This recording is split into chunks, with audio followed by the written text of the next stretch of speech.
Comenzamos la primera presentación con el señor David Pérez Neira, quien va a estar hablando sobre análisis de la sostenibilidad energética del sistema agroalimentario del cacao en Ecuador. Así que, David, puedes comenzar. Me vas avisando cuando pase la slide, ¿ok? Perfecto. Bueno, en primer lugar, me gustaría pedir disculpas por no poder estar con ustedes compartiendo este evento tan importante. Creo que eventos como este son muy necesarios para que la economía ecológica vaya ganando terreno, no solo en la universidad, sino también en todas las instituciones públicas.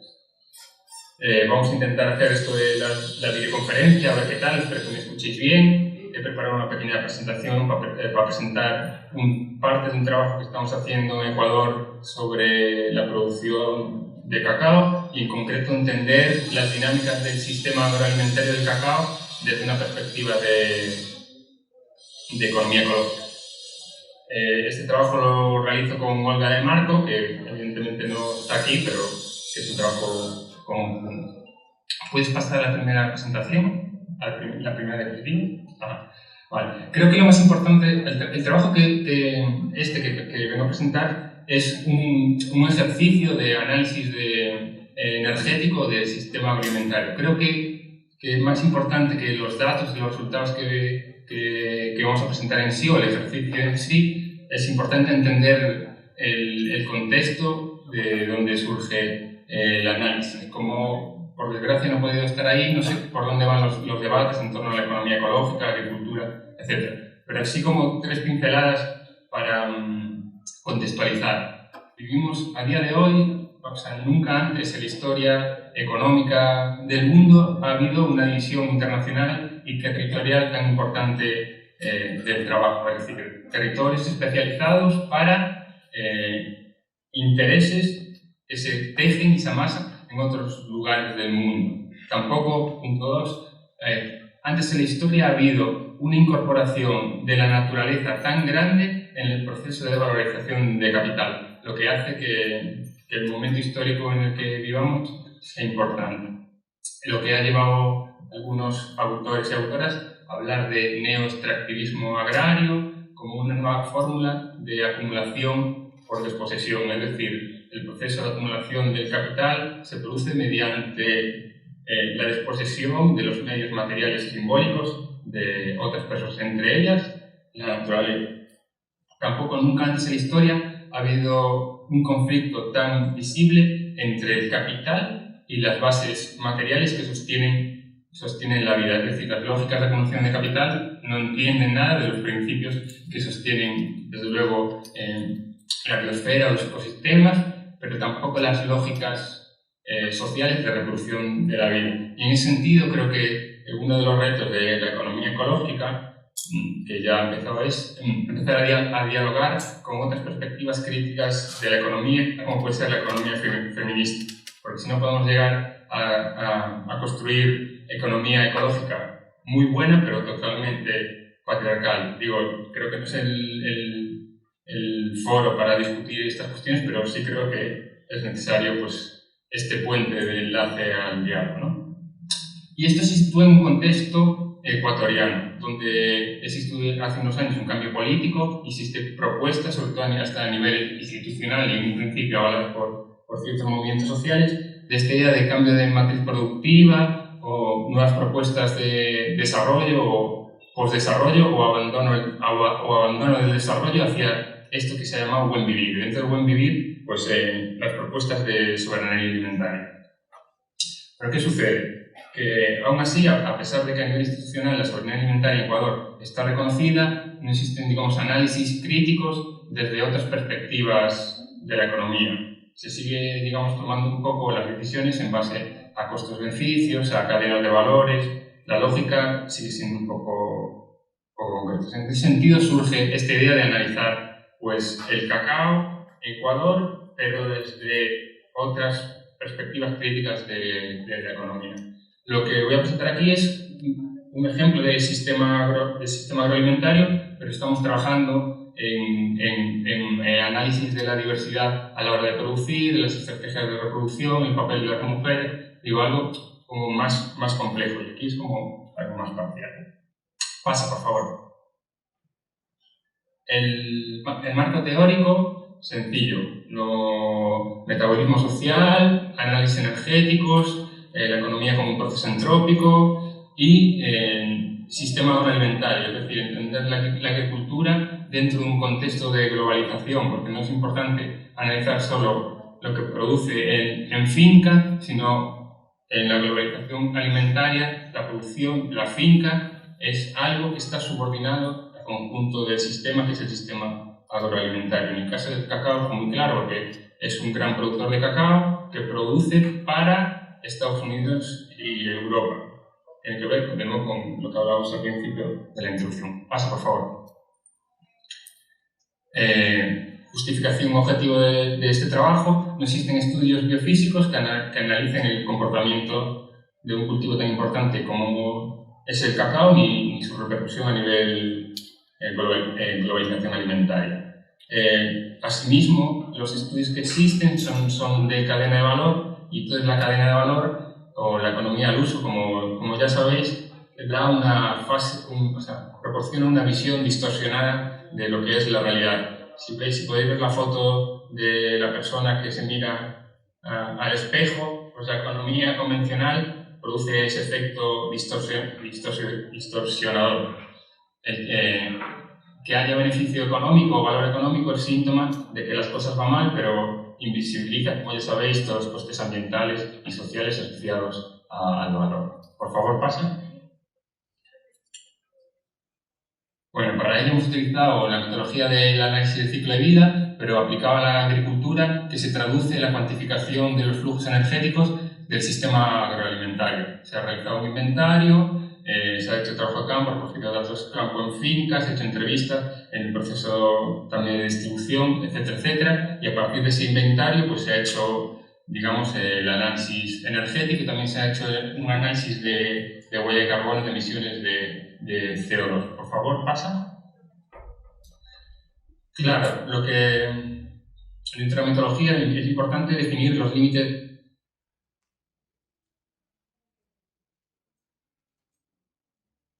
Es decir, ¿qué se ha contabilizado? En Santa Vacuna está medio algunas están en inglés, otras están en castellano, pero bueno, es fácil de entender. La fase 1 sería la fase de producción del cacao, que tiene una fase anterior, que la llamamos fase 0, que es la fabricación de los inputs. Ahí está la fabricación de fertilizantes, la protección de cultivos, la maquinaria, el regadío, etcétera, etcétera. La segunda fase sería el empaquetado y la distribución comercial, digamos, en Ecuador, que pasaría a la fase tercera, que sería la estancia en el puerto y la exportación a terceros países, como comentaba anteriormente, mayoritariamente Estados Unidos y Europa. La siguiente fase sería, cuando llega a los países de destino, su transformación en chocolate, y la última fase sería la distribución en venta al minorista. Podríamos haber seguido con las fases, porque podríamos haber calculado la energía del consumo en los hogares y la energía asociada al tratamiento de los residuos generados por este cacao chocolate. Lo que pasa es que hemos definido así los límites del sistema. Siguiente, por favor. Estamos en la diapositiva 3, metodología del sistema. Por favor, siguiente, resultados. Bueno, pues después de aplicar, digamos, esta metodología, los resultados que hemos obtenido son los que presentan en esa siguiente gráfica. Hemos diferenciado entre la producción de cacao tradicional, que es el que está a la izquierda, y el tecnificado que está a la derecha. En media, para no hacer tan ardua la presentación, en media hemos estimado un coste energético asociado de unos 40 megajulios por kilogramo de chocolate producido. Es decir, más o menos, para que os hagáis una referencia, un litro de gasolina tiene entre 36 y 40 megajulios por litro. Es decir, que producir un kilogramo de chocolate a partir del cacao ecuatoriano que sigue el sistema agroalimentario en su conjunto, se necesitan en total más de 1 litro de gasolina. Las partidas más importantes en este proceso son, por un lado, es la producción, que ocupa más o menos el 60% del consumo de energía, después la transformación del cacao a chocolate, lleva más o menos el 18%, y después el transporte es la tercera fase del impacto ambiental. Y dentro de estas fases hay que destacar 2 cuestiones fundamentales. Las fases más demandantes de energía en la producción son la fertilización, asociada al uso de fertilizantes químicos de síntesis, y después el uso de combustibles fósiles directos, que aquí está marcado el petróleo, que el 30%, y las infraestructuras de riego. Digamos que estas son las partidas más importantes, es decir, la fertilización química, el uso de petróleo para el riego, el transporte y la transformación de los alimentos. Siguiente.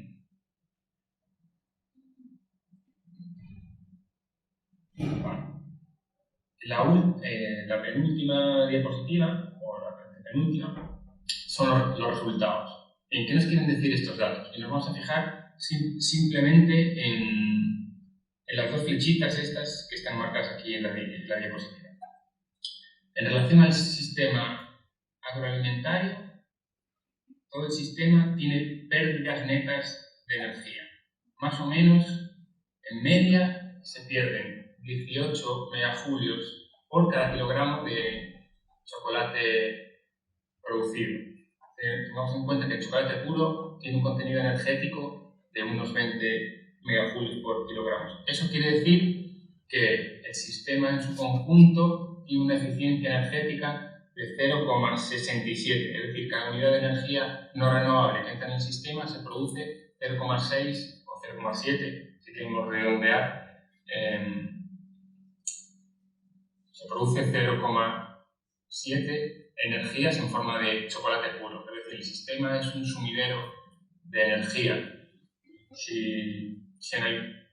Esto es importante porque la agricultura en sí, históricamente, ha sido una de las pocas actividades económicas productoras de energía. Cuando a principios de los años 70 empezaron a hacer análisis de la agricultura tradicional, sistemas tradicionales más cercanos a lo que ahora podemos llamar agroecología, estimaban eficiencias energéticas entre 5 y 50. Si comparamos eficiencias entre 5 y 50 a 0,6, podemos hablar que este modelo globalizado es bastante ineficiente y que se sostiene solamente en base al uso de combustibles fósiles. Siguiente, por favor. Bueno, ¿esto qué nos quiere decir? Bueno, esto nos da, digamos, argumentos científicos desde otras perspectivas de la economía para seguir trabajando en la búsqueda de alternativas productivas y de sistemas agroalimentarios alternativos en 3 direcciones. La primera y más importante es en la forma de producir los alimentos, o sea, la agricultura orgánica como alternativa que permite mejorar la eficiencia energética.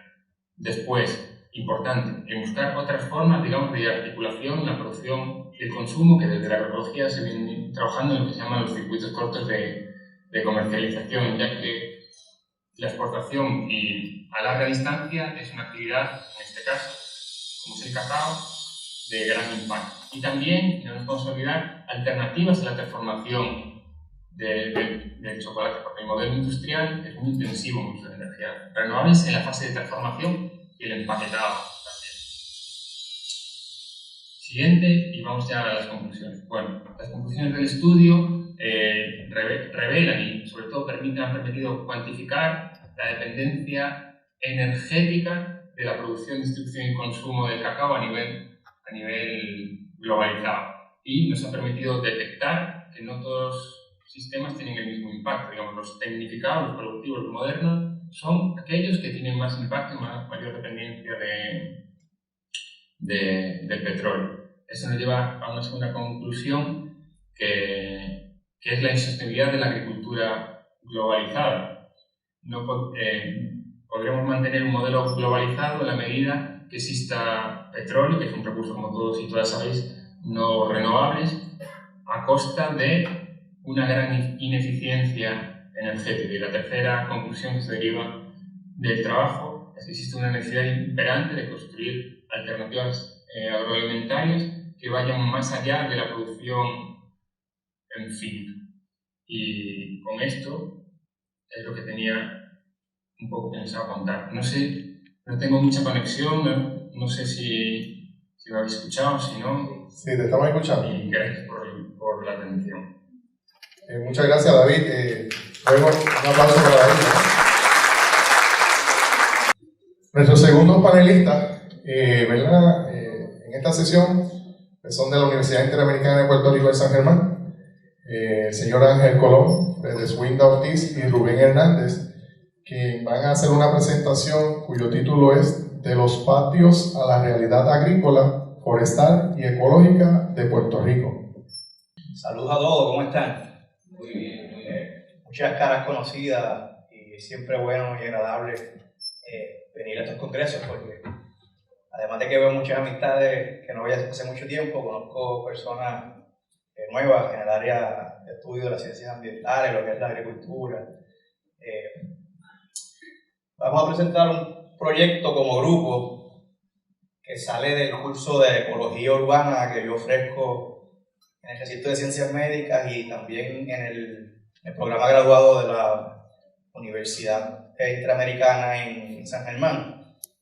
Y yo dediqué este semestre el proyecto de investigación del curso a observar qué las personas están haciendo con sus patios y tratar de comparar y ver si hay una relación con la realidad agrícola, ecológica y forestal de Puerto Rico. Si lo que se ve en los patios de las personas en las casas, en algún momento lo podemos comparar con las estadísticas y la información que tenemos a nivel de isla. A microescala, a nivel de unidad familiar, si hay se puede comparar en términos de los árboles que tienen las personas en las casas, los huertos caseros, entre otras. Y tuvimos unos resultados bien interesantes como ejercicio académico, pero queremos realizar una investigación más formal y queremos presentarle, estamos en proceso, y la realidad por la que venimos aquí como grupo es para que ustedes, como no hemos comenzado realmente con la investigación, presentarles lo que queremos hacer y recibir un insumo de ustedes, que cada uno es experto en un área, ¿verdad? Que nos puedan dar recomendaciones para llevar un proyecto y formar un proyecto que tenga garras y que sea fuerte como tal en los resultados. Así que yo lo puedo dejar con Fredeswinda, que fue uno de mis estudiantes, y Ángel, y como grupo, como queremos desarrollar esa conexión entre grupos, pues venimos los tres a hablar del proyecto y cada uno con su experiencia. Gracias, buenos días a todos, saludos.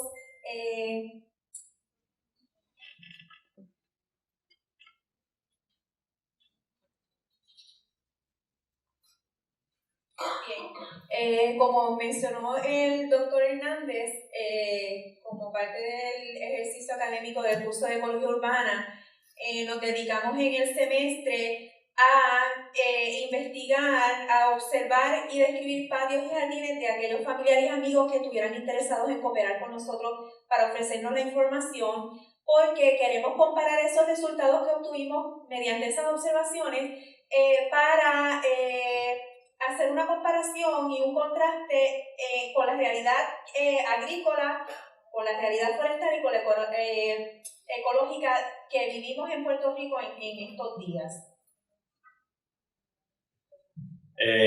Saludos, yo soy Ángel. Bueno, ya buenas tardes a todos. Entre las observaciones que obtuvimos con estos cuestionarios que se administraron a un pequeño grupo de personas, pudimos observar que las personas con ingresos económicos menores utilizaban el espacio que tenían en su casa para sembrar y poder tener autosustento, poder alimentar a su familia. En algunos de estos casos, muchas personas los productos, las frutas y vegetales que obtenían, los vendían y obtenían una contribución monetaria que era significativa para el sustento de la familia y poder cubrir otras deudas. Los huertos caseros variaban en tamaño, estilo y lo que también sembraban. Y además se encontraron personas que tenían el espacio, tenían una cantidad de árboles, pero carecían del tiempo, pero sin embargo mostraron un interés real y genuino en crear pues, un huerto casero para autosustentarse como familia.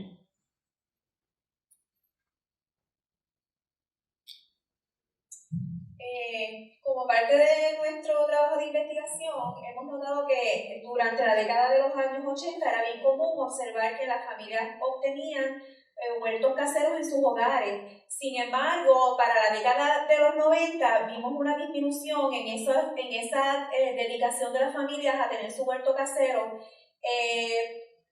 particularmente quizás por los cambios tecnológicos que hemos tenido, quizás porque no tenemos tanto tiempo como para dedicarle a un huerto casero, y pues de alguna manera esos huertos caseros han ido disminuyendo. Esto nos ha traído cambios en los hábitos alimenticios, que también, si no tenemos tiempo para estar trabajando en el patio y cultivar nuestro propio alimento, pues obviamente tenemos unos cambios alimenticios, y debido a los estilos de vida más comprometidos con la educación y con el trabajo, pues también influencian en que hayamos desistido de tener esas prácticas. En el presente hemos observado un auge publicitario y educativo para que las personas y las familias vuelvan otra vez a desarrollar sus propios huertos caseros. La crisis actual económica que tenemos en el país, la escasez de alimentos, los problemas de contaminación ambiental, han provocado que muchos individuos se interesen entonces en disminuir estos problemas a través de sus propios huertos caseros. Todo esto pues, que mencionó la compañera anteriormente, y viendo las propagandas y la política pública que hay en el país, nos llevó entonces a realizarnos la pregunta en el curso de si son los patios de los puertorriqueños un reflejo de la situación agrícola, ecológica y económica de Puerto Rico, y es lo que pretendemos contestar.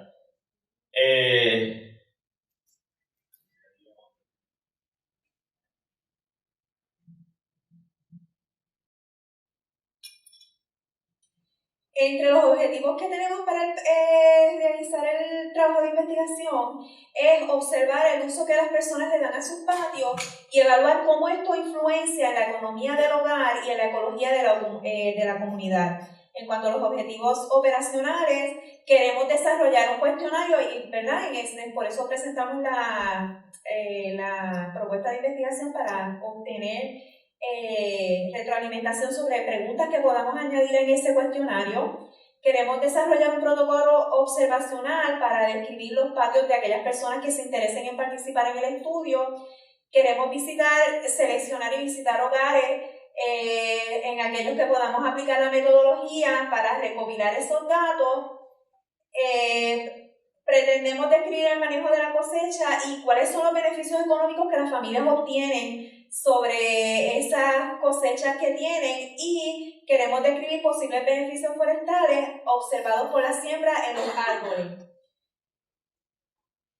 Queremos describir posibles beneficios ecológicos por la práctica de la agricultura, por la siembra de árboles en el hogar.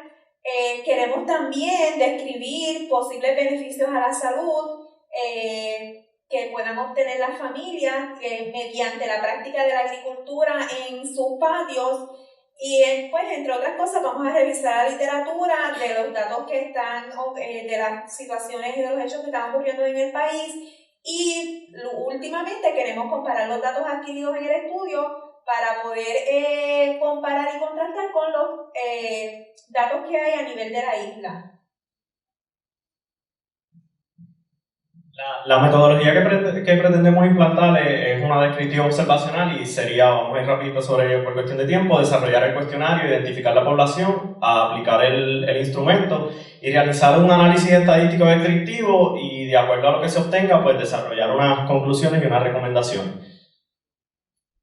En el proyecto piloto, que fue de lo que estábamos hablando, lo que se hizo, por lo menos en mi parte, fue la descripción de los patios de estas personas, y lo que se les preguntaba básicamente era qué tipos de árboles tenían, cómo era su patio, cómo era el espacio, qué utilizaban, qué tipo de plántulas y qué beneficios obtenían de ello, cuánto tiempo pasaban en el lugar, y en una escala del 1 al 10, cuán importante era para ellos. La mayoría, todos en este caso, contestaron que el patio era sumamente importante y los servicios que ofrecían, que es lo que estamos buscando per se, era que obtenían frutas, vegetales, recreación, y muchos dijeron que obtenían trabajo debido a que pues, era una carga adicional en la familia. Los análisis de los resultados que obtuvimos en esa área, pues la mayoría de las personas se encontraban en una edad, en un rango de edad, era el mismo rango de edad para todos. 2 de ellos vivían más hacia lo que es el área rural, y estas 2 personas eran los que utilizaban el patio como sustento económico para la familia, además de ya tener su trabajo adicional. Los que estaban en la zona urbana y costera no lo trabajaban de la misma manera, pero mostraron el interés de crear los huertos caseros. La mayoría tenía árboles y plantas, como ya lo habíamos dicho anteriormente, y de los encuestados, la opción de un huerto casero para todos era una viable y entendían que era una necesidad debido a los cambios económicos que estaban que estamos todos experimentando.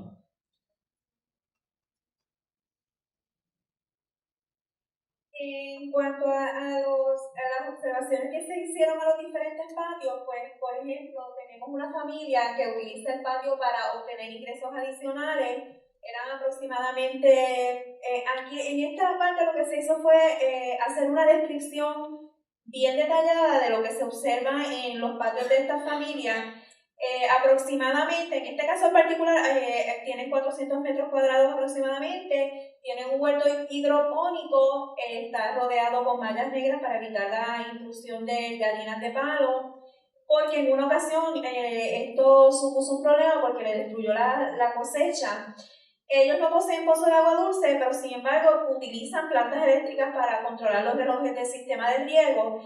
En caso de que la energía eléctrica les falle en algún momento, y las cosechas que utilizan, la utilizan para consumo familiar, pero en su mayoría la utilizan para la venta. Últimamente como que el negocio no les está yendo muy bien para obtener esos ingresos, obtener los ingresos adicionales. En el patio ellos tienen hortalizas como lechuga, tomate, etcétera. Las cosechas las procesan y las almacenan en los bajos de la casa. En el extremo derecho tienen jaulas para tener aves de corral, tales como patos y gallinas ponedoras. Y también tienen un perro mascota que reside en las afueras de lo que es el almacén. En el segundo patio, ellos sí tienen una extensión mayor, 3.000 metros cuadrados aproximadamente, y de los 2.500 metros son para el uso de las cosechas. Ellos sí utilizan para el sustento familiar, ellos no lo utilizan para la venta, y la mayoría de los alimentos los obtienen ellos mismos de su cosecha. Dentro de la propiedad ellos sí tienen un pozo de agua dulce, pero también lo tienen con energía eléctrica y lo utilizan para riego. También poseen jaulas para aves de corral, y particularmente ellos tenían un negocio de apicultura en un principio, y esa microempresa era la que utilizaban para generar ingresos en la familia. Esta familia se dedicaba más su patio a generar ingresos y a generar este autosustento, y no para recreación. Entre las observaciones interesantes tenemos que las 3 familias concuerdan que viven en áreas rurales, en el área oeste de Puerto Rico. Ellos concuerdan que el área rural le ofrece una mejor calidad de vida que las áreas urbanas. Como hemos mencionado durante todo el Congreso, una menor educación de la familia, a menor educación, mayor dependencia económica tienen de los recursos naturales. Las personas en las zonas urbanas no tienen los patios igual de desarrollados que las zonas rurales. Las personas con patios no desarrollados demuestran inconformidad con el mismo. Ellos quisieran sí desarrollar sus propios huertos caseros, y la mayoría de las personas podrían considerar la opción de un huerto casero para obtener sus propios alimentos. Prácticamente nosotros venimos hoy para que luego se puedan acercar a nosotros y darnos recomendaciones de cómo poder desarrollar mejor este proyecto de investigación que comenzará yo creo que ahora en agosto. Estamos en los procesos de someter los cuestionarios a lo que es el IRB y eso para ir más a la segura. Pero es bien interesante debido a que cuando yo era más joven, para la época del 85, 87, 88, por lo menos en mi barrio donde yo vivía, todo el mundo tenía su mata de plátano, su mata de guineo, gandules, calabaza. Ya para el 95, para el 97, se dejó de ver eso. Las personas en las áreas más, en la ruralidad sí las tenían, pero en el pueblo, por ejemplo, yo soy de Aguada, aún si usted vivía en el casco urbano, tenía su mata de plátano, y tenía su mata de gandules, como uno dice, ¿verdad? Pero eso empezó a desaparecer. Y nosotros queremos ver cómo la crisis económica que se está viendo hace que las personas, además de una masiva y campaña educativa de volver a las personas a tener huertos caseros, porque los vemos donde quiera, cómo ha afectado eso y cómo está afectando su economía. Así que le damos las gracias por escuchar lo que es el principio de este proyecto de investigación y esperamos que se nos acerquen de manera amigable durante el Congreso y nos den sus recomendaciones para elaborar este proyecto de una manera más eficiente y con la diversidad de sus conocimientos. Muchas gracias. Tercera la panelista de esta sesión de Agricultura y Energía, entiendo que es la señora María Concepción Martínez Rodríguez, los autores también, ¿verdad? J. Jesús Castillo Monroy y Lorena E. Campos Villegas. Ella va a estar haciendo una presentación sobre el cálculo de la línea base de las emisiones de gases de efecto de invernadero y proyecciones a futuro para el sector transporte en el estado de Veracruz, México. Bienvenida. Muchas gracias. Pues en este bloque las dos primeras participaciones fueron con respecto a la agricultura. A mí me va a tocar un poquito hablar con respecto a la energía. El contenido del trabajo que les voy a presentar está dividido entre lo que es la introducción, los objetivos, la metodología, los resultados como potencial de emisión y escenarios de mitigación y las conclusiones y recomendaciones. Como introducción podemos decir que México, con base a todos los lineamientos internacionales, pues sí se ha puesto a trabajar en cuestión de emitir un marco regulatorio fuerte en materia de cambio climático. Esto ha llevado a una inercia a que todos los estados que forman parte de México hagan los programas estatales de cambio climático, todas aquellas acciones que lleven a mitigar los efectos, mitigación y adaptación al cambio climático. Dentro de esa inercia, pues se fomenta que cada uno de los estados realice dentro de sus planes de desarrollo tenga la transversalidad del medio ambiente y de las acciones de mitigación y adaptación al cambio climático. Y uno de los estados más avanzados en México en el marco regulatorio y en la implementación de estas leyes y reglamentos es el estado de Veracruz. Veracruz es uno de los 31 estados que forman la República Mexicana y que aproximadamente tiene 8 millones de habitantes. Y la segunda actividad después de la petrolera que emite más gases de efecto invernadero es el sector transporte y es el que vamos a analizar en este caso y que les voy a ir comentando. Los objetivos principales son establecer una línea base y un escenario tendencial de cómo van a ir aumentando los gases de efecto invernadero a través de la medición del dióxido de carbono equivalente dentro del sector transporte en un periodo de años del 2010 al 2030. Identificar cuál de esos transportes es el que más emisiones aporta y después darles unos escenarios de mitigación sobre estos escenarios, sobre estos transportes. ¿Cómo va a ser nuestro enfoque metodológico? Pues bien, primeramente vamos a sistematizar toda la información que tenga relación con los sistemas de energía y la medición de los gases de efecto invernadero.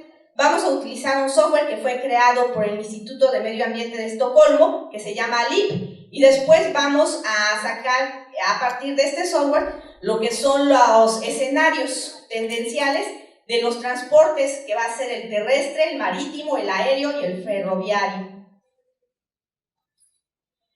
Primero, los datos que se introducen, se sistematizan para el ingreso al software, es la demanda interna de gasolinas, que se localiza en la prospectiva de petrolíferos del 2010-2016. El consumo del diésel, que es otro de los combustibles que se utilizan, se obtiene a partir del sistema de información energético. Y después también lo que es el transporte ferroviario y marítimo, que se obtiene también del sistema de información energético, y el consumo de gas LP, que se obtiene a través del Banco Nacional de Energía, y la turbocina, que se obtiene a través de las prospectivas petrolíferas. Todos estos datos se configuran en el LEAP, y pues aquí tenemos, por ejemplo, cómo se van ingresando algunos de los datos, y con ello se va a ir construyendo la línea base del inventario de emisiones de gases de efecto invernadero con una prospectiva del sector de energía, de la Secretaría de Energía y de las otras dependencias que generan todo lo que es la información de energéticos. Ya como datos preliminares tenemos que el consumo estatal general de Veracruz es de 772 petayoules, y de esos 772 petayoules, el 18%, que son 140.7 petayoules, corresponde al sector transporte. Dentro de ese sector transporte que consume gasolina, diésel, turbocina y gas LP, el 17% corresponde al transporte de gasolina y diésel. Y podemos ver que con respecto, bueno, ya dijimos que es el 18%, y que con respecto al año base, que fue el 2010, el consumo de combustible para este subsector autotransporte, que es aproximadamente 127.200 terajoules, más del 90% del consumo total del sector es por el autotransporte, son las barritas rojas que vemos abajo. El potencial, la gasolina es el principal combustible en consumo de energéticos del transporte, que se eleva del 80.6 en la línea base del 2010 y se va hasta 148.6 en nuestra prospectiva en el 2030. En el 2010 se estimaron 10.34 millones dentro de las emisiones, del cálculo de las emisiones de gases de efecto invernadero. En el 2010 se estimaron 10.34 millones de toneladas de carbono, de dióxido de carbono equivalente, y con base en el escenario tendencial se estima que las emisiones asciendan a 15.3 millones de toneladas de dióxido de carbono equivalente en el 2030. Esto es aproximadamente 33% más en comparación del año base. ¿Cuál sería el potencial de reducción tanto para las emisiones de dióxido de carbono en el sector transporte, y cuáles serían los escenarios que podríamos tener en este contexto de mitigación? Que vamos solamente a tomar los que más gases de efecto invernadero emiten, que es el sector transporte, los automóviles y el transporte de carga que utiliza diésel. El autotransporte, como vimos, emite de dióxido de carbono equivalente el 9.3 y en el 2030 el 14.3. Vamos a definir cuál podría ser su reducción. Entonces, para ello tenemos los siguientes escenarios. El primer escenario que tendríamos sería que los automóviles particulares tienen mayor penetración de vehículos a diésel, introducción de vehículos híbridos, vehículos a etanol, un día sin auto. Y para los camiones y camionetas de carga tendríamos un mayor rendimiento de camiones y camionetas de carga diésel, penetración de camiones de carga etanol y un día sin auto. Digamos que estos escenarios creemos que son convenientes. Ahora vamos a comprobarlos, cuáles fueron los resultados de cada uno de estos escenarios. Por ejemplo, en el sector de transporte que utilizamos los carros, automóviles, pues contamos en el 2010 con una flotilla en Veracruz de 896.684 automóviles, y para 2030 esto se incrementaría a 2.986.275 automóviles. Y esto se centraría básicamente que proponemos que podría tener una mejora tecnológica tanto en automóviles como de los combustibles utilizados, y vamos a ver cómo va ocurriendo los primeros escenarios. Aquí tenemos el primer escenario. Si nosotros decimos que para disminuir las emisiones de gases de efecto invernadero y el consumo de energéticos por los automóviles, tendría que ser en nuestro primer escenario una mayor penetración de los vehículos a diésel. Se estima que tenga un potencial de reducción de 6.52% si transformamos nuestros vehículos a vehículos que utilicen el diésel. En nuestro escenario número 2 decimos que podría aumentar la introducción de los vehículos híbridos, y el resultado de potencial de reducción de la emisión de gases de efecto invernadero es del 2.6. Aquí va ganando el escenario 1, la penetración de vehículos a diésel. En nuestro escenario número 3, la utilización de etanol dentro de los vehículos, pues tenemos que se estima que habría un potencial de reducción del 2.4%. Igual siguen ganando el primer escenario de vehículos diésel. En nuestro escenario número 4, esta es una medida poco popular en México en general, la disminución del uso del auto particular, un día sin auto. Este escenario propone que haya una reducción del 5.9%. Esta medida de un día sin auto, por ejemplo, se aplicó en el Distrito Federal, y lo que ocasionó, en lugar de reducir las emisiones y reducir el parque vehicular, fue que porque empezaron a dejar de circular los autos más viejitos, digamos, los que tengan 10 años de antigüedad. Y lo que ocasionó que si una familia tenía solo un auto de 10 años de antigüedad, con esta medida de un día sin auto, se compraron otro auto más y circulan los 2 autos a la semana. Y no solamente se puso un día sin auto, sino ahora tenemos que es un día sin auto y aparte un sábado sin auto, dependiendo de las calcomanías. Se han dicho una serie de calcomanías, tenemos calcomanía 0, calcomanía 1 y calcomanía 2, y dependiendo de la antigüedad del auto es los días que va a circular y cómo va a circular. Pero esta es una medida completamente antipopular y que ha generado más problemas que soluciones. Entonces, y vemos que su impacto pues no es tan alto, sigue ganando el escenario número 1 de la introducción de vehículos a diésel. Con respecto a los camiones y camionetas para carga, que es otro también de los transportes que incrementa la emisión de gases de efecto invernadero y que consumen energéticos, es los camiones y camionetas de carga. En ellos lo que se pide sería un mayor rendimiento de los camiones a base de diésel, pero da una reducción del 21% en el escenario número 1. La penetración de camiones y camionetas con etanol da una reducción del 11.2%. Fue el que ganó, pero vamos a ver qué es lo que se necesita. Para la disminución del uso del camión y la camioneta de carga, un día sin auto reduce el 22.4%. Pero ¿qué medidas se tienen que tomar para poder incorporar este escenario? Pues que el sector público proporcione mejores transportes para sustituir de alguna forma lo que ellos transportan, los camiones y camionetas de carga. Y eso pues no es del todo posible, entonces también van a originar que se compren otros camiones y camionetas de carga.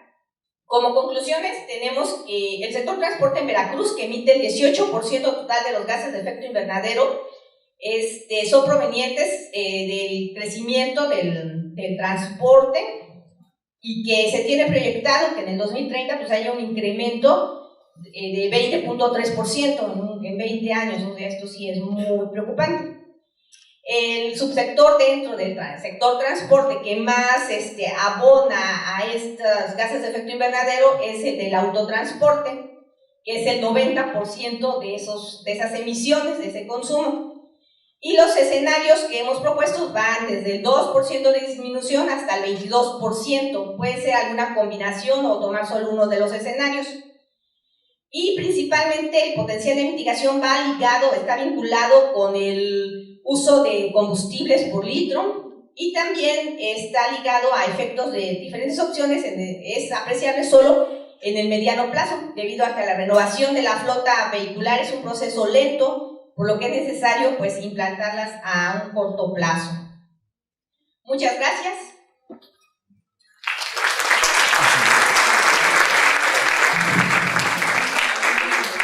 Es un comentario para la ponencia de los patios.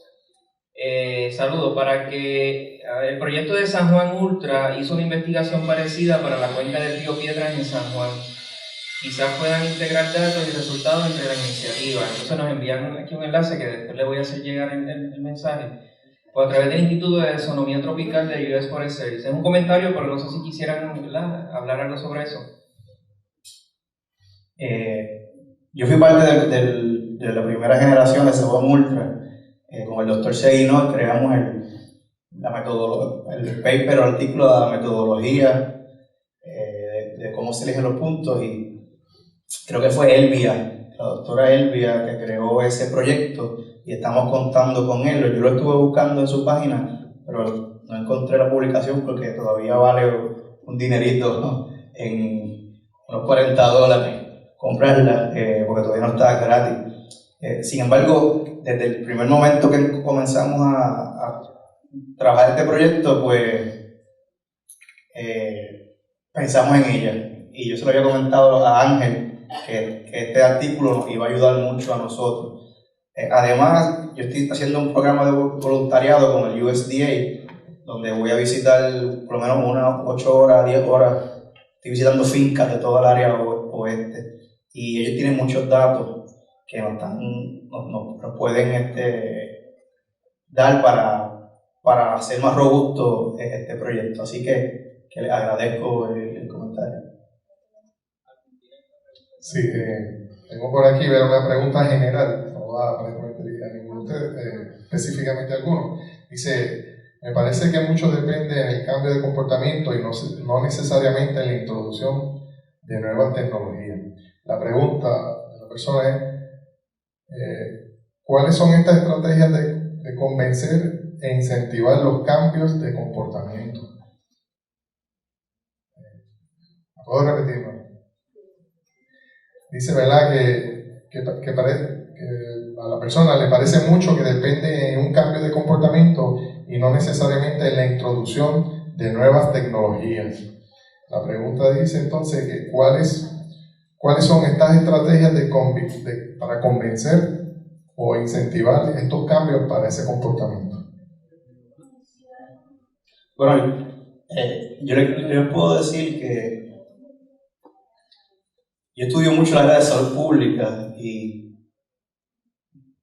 yo me he podido percatar de que la gente cambia cuando tiene una crisis. Y tú le puedes decir a un individuo: deja de fumar por 80 años, y no puede. Y hasta al momento que te dice: tienes cáncer pulmonar, mágicamente en menos de 2 minutos la persona bota su cajetilla de cigarrillo y no vuelve a fumar. ¿Y cómo lo hizo? Si intentó por 20 años hacerlo. Es bien difícil llevar a cabo esos cambios, pero el pueblo de Puerto Rico se está viendo obligado últimamente a realizar los cambios.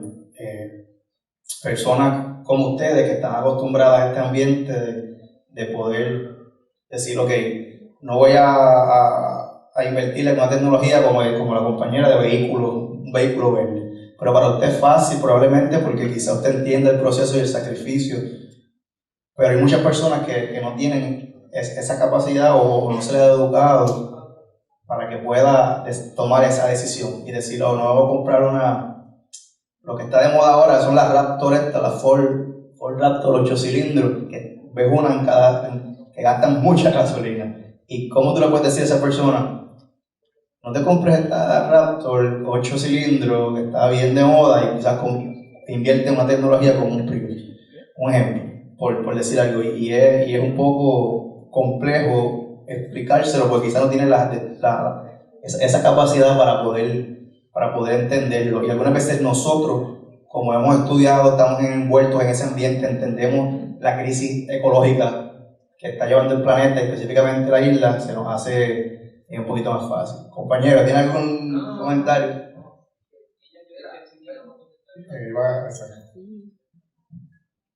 Sí, yo creo que es importante el cambio de conducta y de educación de las personas, pero este debe de ir acompañado o ayudado por las políticas del gobierno. Esto es, por ejemplo, les podemos decir: deja un día tu camioneta, deja un día tu auto, pero yo como gobierno tengo que garantizarle un transporte público eficiente, seguro. Entonces con eso es con lo que se motiva ese cambio de conducta. O sea, nosotros necesitamos esa ayuda que el gobierno, con el contrato social que se le hizo, nos debe de apoyar. Tengo aquí entonces una pregunta para David Pérez. No sé si me escucha. ¿Me escucha bien? Sí, no, nosotros no lo escuchamos bien. ¿Micrófono de la computadora? Sí. Ok, ahora voy a hacer la pregunta. Mencionó la necesidad de cambiar el enfoque económico patriarcal. ¿Qué efecto ha tenido la visión económica patriarcal en las decisiones que se toman relacionadas al desarrollo económico agrícola?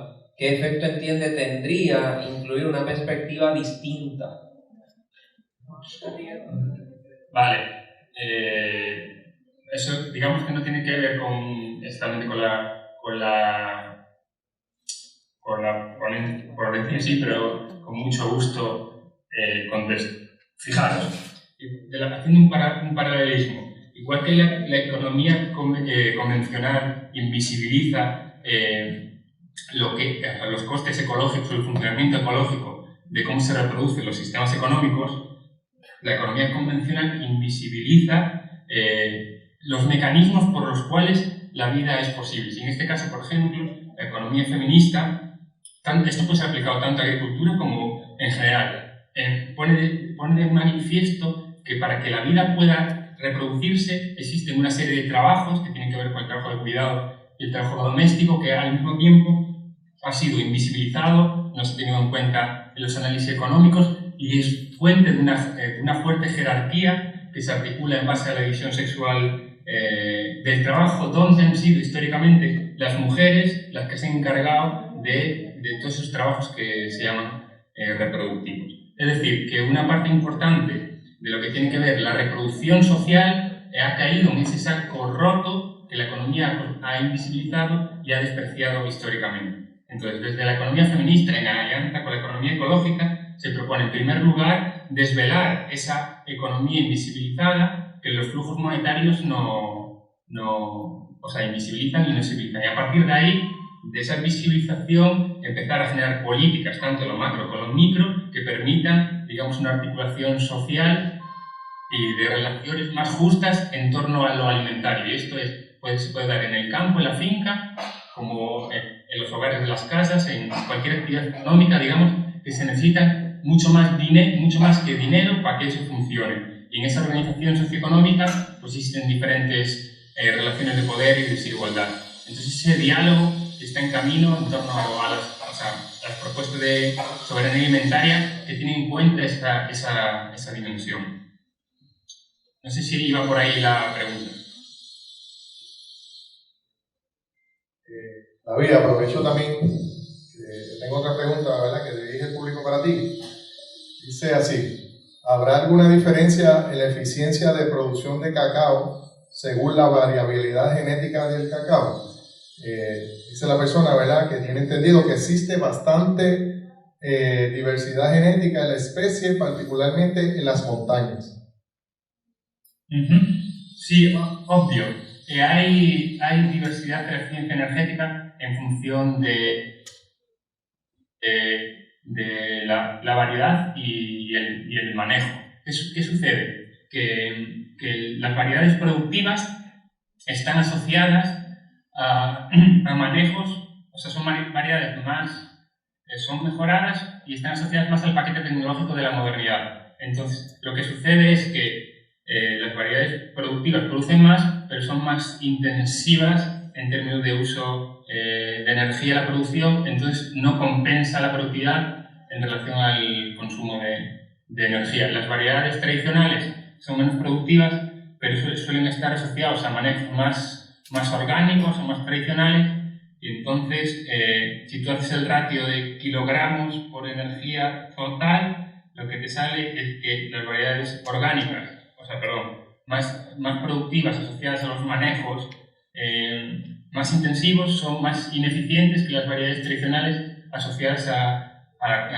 manejos tradicionales. Claro, aquí queda la duda de variedades productivas en relación a manejos orgánicos. Y esos resultados los estamos trabajando aún, pero la experiencia dice que eso va a quedar en el medio de la eficiencia, o sea que puede que sean más eficientes que las tradicionales, pero, a ver, sí, o sea, más eficientes que las tradicionales, sí, que queden en el rango de intensidad media.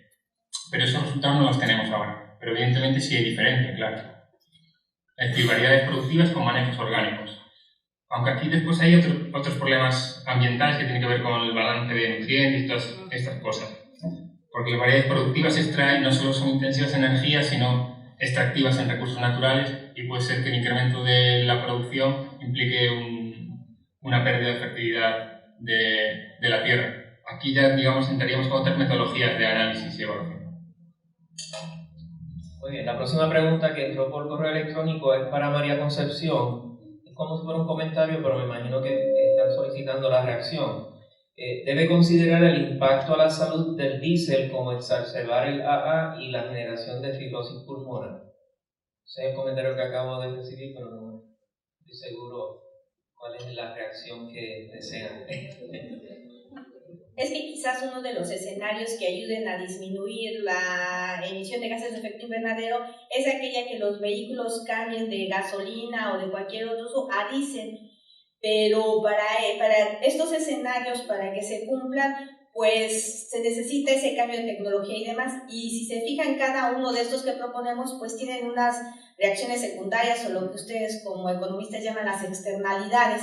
Entonces sí tendría que ir evaluado más. De por sí el vehículo como tal tiene un impacto a la salud desde que nos impide caminar, desde los gases que emite y demás, entonces se tendría que hacer una evaluación más holística sobre este caso. En el estudio que presentamos es un estudio un poquito más técnico que en realidad nos está diciendo que el transporte es contaminante, pero cómo hacerlo menos contaminante, ¿no? A través de medirlo. Entonces medimos qué tan contaminante es y proponemos ciertas alternativas, y cada uno de esos escenarios que hemos propuesto nos lleva a una disminución del 2 al 22%, pero cada uno de esos escenarios también se tiene que evaluar qué impacto tienen en la salud, en los demás contextos social, económico, político. La próxima pregunta dice así: ¿cuál es la expectativa de los pequeños productores de autoconsumo para integrar una agricultura orgánica certificada en su proceso de transformación social? Vale. Claro, aquí estamos hablando de otra cosa diferente, porque aquí ya estamos en incentivos, supongo que os referéis a incentivos monetarios. Claro, aquí paralelamente también estamos haciendo un análisis monetario, y lo que nos está saliendo es que, digamos, los intensivos son los que más dinero ganan, eso es así, pero son los que más costes ambientales producen y los menos sostenibles en ese sentido.